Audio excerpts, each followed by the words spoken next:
Magnification is equal to M, और M जो है वो रेशियो होता है size of the image divide by size of the object. इसका formula M is equal to we upon U is equal to F upon F plus U. अब जैसे कि फॉर्मूला समझ में आ रहा है तो यहाँ पे वी अपॉन यू भी यूज किया जा सकता था, लेकिन f upon F plus u use करना एक ज्यादा बेटर ऑप्शन होगा साइन कन्वेंशन को लेके। इस चीज को समझने के लिए let us take an example. ये लेंस की वैल्यू मान लेते हैं फोकल लेंथ जो है वो 10 सेंटीमीटर, जानबूझ के ऑब्जेक्ट्स को हम 2f से ज्यादा दूरी पर रखेंगे, 2f से ज्यादा। तो फोकल लेंथ उसका 10 सेंटीमीटर, डबल कर देते तो 20 सेंटीमीटर, और अगर आप ध्यान दो यहाँ पर, तो हमने यहाँ पर ऑब्जेक्ट को 30 सेंटीमीटर पे रखा जो कि फोकल लेंथ से 2f से वो ज्यादा है। अगर आप रे डायग्राम को देखो तो रे डायग्राम से तो हमको इमेज मिल ही जाएगी, लेकिन अगर हम फॉर्मूले के थ्रू चलते हैं तो m is equal to F upon u, वहां पे वैल्यू सब्स्टिट्यूट करेगी। u की वैल्यू आप -30 सेंटीमीटर रखोगे तो m की वैल्यू -1/2 आएगी। अब यह माइनस का मतलब एक सिंपल सी बात है, माइनस का मतलब है कि यहाँ पर जो आपको इमेज मिल रही है वो एक रियल इमेज होगी। m की वैल्यू नेगेटिव का मतलब है कि रियल इमेज, साथ में रियल इमेज के साथ में एक और कैरेक्टरिस्टिक है वो इन्वर्टेड है, और साथ में एक और चीज देखिए कि जो 1/2 है वो बता रहा है कि आपकी जो इमेज फॉर्म होगी वो एक इन्वर्टेड इमेज के साथ साथ वो डिमिनिश्ड भी बन रही है। और एक बात और ध्यान रखेंगे, यहाँ पर अगर हम कैलकुलेट करेंगे डिस्टेंस को तो ये डिस्टेंस 15 सेंटीमीटर के आसपास आएगा। आप वैल्यू चेक करके सब्स्टिट्यूट करके देख लीजिएगा कि यहाँ पर जो इमेज डिस्टेंस है वो आपका 15 सेंटीमीटर आ। अब अगर हम इसको आगे देखते हैं, आगे नेक्स्ट कंडीशन पर अप्लाई करते हैं, तो देखिए नेक्स्ट कंडीशन हमारी ये बनेगी।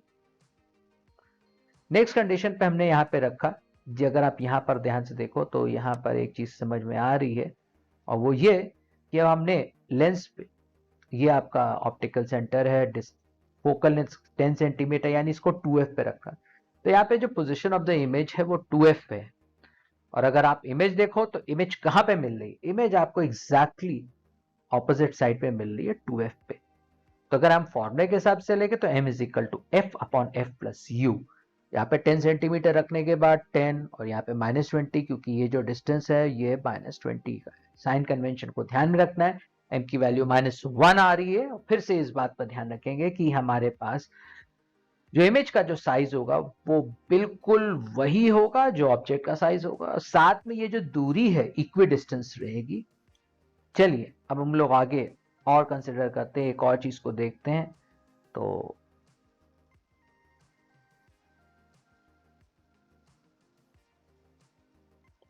यस, हाँ, यहाँ पर देखें, यहाँ पे हमारे पास अब की बार हमने जानबूझ के इस डिस्टेंस को जो कि यहाँ पर दिखाई दे रहा है, इसको जानबूझ के ये डिस्टेंस हमने 15 सेंटीमीटर लिया। कितना लिया?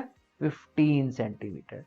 ये हमारा 2f है, ये हमारा 2f है। फोकल लेंथ यहाँ पे 10 सेंटीमीटर, तो ये 10 और 20 के बीच में रखा है। अगर इमेज फॉर्मेशन करेंगे तो 30 सेंटीमीटर में बनेगी। तो यहां से पता कर लेते हैं कि फॉर्मूला किससे कैसे चलेगा। m is equal to F upon F plus u, यहाँ पे 10 रखा, यहाँ पे 10 रखा, यहाँ पे -15 रखा। तो अगर आप ध्यान से देखो ये -15 जो आपने किया तो m की वैल्यू कितनी आ रही है? -2। इसका मतलब क्या है? इसका मतलब ये है कि m आपका नेगेटिव भी है, माइनस साइन का मतलब रियल, इन्वर्टेड, और यहाँ पे जो साइज ऑफ द इमेज है ना वो double the size of the object हो। इस बात पे जरा गौर फरमाएंगे, है ना।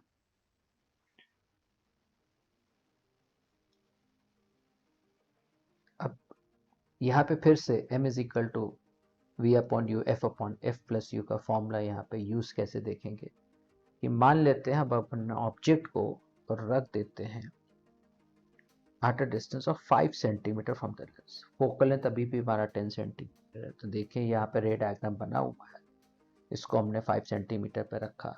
फॉर्मूला यूज किया m is equal to F upon F plus u. F की जगह 10 सेंटीमीटर और यहाँ पे 10 सेंटीमीटर, यहाँ पे -5 सेंटीमीटर की साइन कन्वेंशन लेके चलेंगे। कैलकुलेशन पर m की वैल्यू 2 आती, तो इसका सीधा सीधा मतलब ये है कि आपकी जो इमेज बनेगी वो इस ऑब्जेक्ट का डबल द साइज होगा। डबल मतलब 2 टाइम्स होगा। और अगर ये मतलब कुछ भी हो, ये डबल होगा, पहला मतलब। दूसरा मतलब यहाँ पे प्लस साइन, प्लस साइन का मतलब है कि आपको वर्चुअल इमेज मिलेगी। इस बात का ध्यान रखिए, वो वर्चुअल। m की वैल्यू अगर नेगेटिव होती है तो वो रियल होता है, और m की वैल्यू अगर पॉजिटिव है तो उसका मतलब वो वर्चुअल। तो अगर आप इस फॉर्मूले से बाकी चीजें निकालेंगे तो बाकी चीज भी आपको पता चल जाएगी। यहाँ पे हमारे पास एक कॉनकेव लेंस है। कॉनकेव लेंस ये है, फोकल लेंथ इसका 10 सेंटीमीटर, लेकिन देखिए -10 है, वो तो होना भी चाहिए। और आपका ऑब्जेक्ट जो 30 सेंटीमीटर दूर पे रखा हुआ, 30 सेंटीमीटर की दूरी पर रखा, तो इमेज कैसे होगी? तो m इज इक्वल टू, ये फॉर्मूला यूज करेंगे। फॉर्मूला यूज करने पे -10 अपॉन -10, और यहाँ पे देख रहे हैं तो यहाँ पे वैल्यू निकल के आ रही 1/4 का मतलब है कि आपकी जो इमेज बनेगी वो एक्चुअली में एक वर्चुअल इमेज बनेगी, डायरेक्ट बनेगी, साथ में जो डिस्टेंस होगा तो वो डिस्टेंस आपका 7.5, जो कि 4 टाइम्स कम हो गया है। यहाँ पे वैल्यू +1/4 आ रही, तो प्लस का मतलब हो गया कि वर्चुअल इमेज है, 1/4 का मतलब है कि 1/4 टाइम्स कम हो गया। यानी यहाँ पर जो वर्चुअल इमेज मिलेगी वो एक तरह की डिमिनिश्ड होगी, और पिछले वाले केस में जो आपको वर्चुअल इमेज मिली थी वो एक एनलार्ज्ड थी। तो इस तरह से ये मैग्निफिकेशन का टॉपिक यहाँ पर कंप्लीट होता है।